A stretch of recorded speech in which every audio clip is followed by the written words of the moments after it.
If your first lie doesn't succeed, just keep lying. They planted evidence. No, they didn't.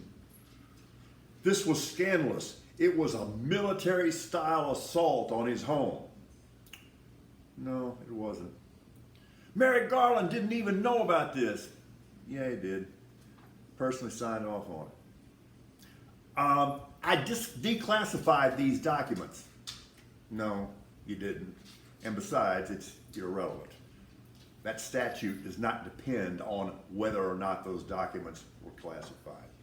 Now you have a lawyer, a Trump lawyer, and man, I mean a good teammate back in June saying there are no declassified documents at the residence.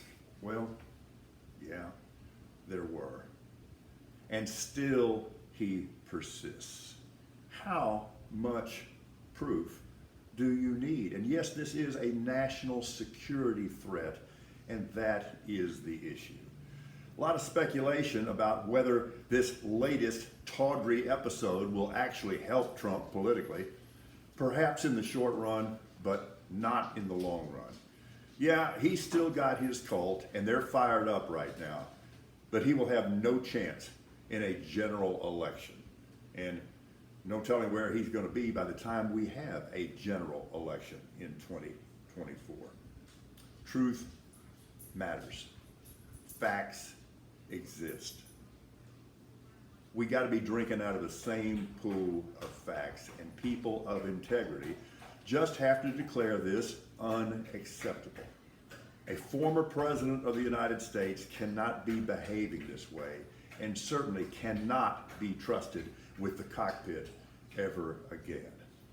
Oh, football, my sanctuary. Okay, same old Cowboys. You realize they spent the entire offseason talking about how they need to play a more disciplined style, that they need to cut out the mental mistakes, that they need to cut down on the penalties. 17 penalties? I mean, you got to be working hard to commit 17 penalties. And their first round draft choice, Tyler Smith, 2 holding calls. He had trouble with that back in college too. Texans, okay, I'll take it. You know, Andy Dalton gets off to a good start for the Saints. In fact, he was perfect, but the Texans kind of hung in there. And one of the things I'm watching is the Texans' running game last year was non-existent. They had none. Last night at times that looked pretty good, and I'm going to be encouraged by that.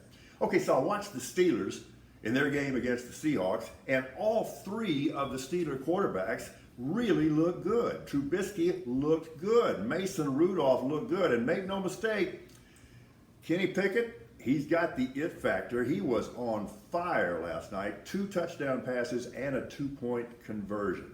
Went back and I saw some more of Trey Lance on Friday night. And the one thing I will agree with the 49ers on, he is an amazing athlete. He truly is. Good news for the Astros. Lance McCullers Jr. in his first major league start of the year, 6 scoreless innings. If he's right and they can plug him into that rotation, now the Astros are super imposing. Again, wishing you a happy weekend. I hope it's a smooth one for you. We got lots more football to talk about this week as we start discussing the college and even the high school season. Have a good one.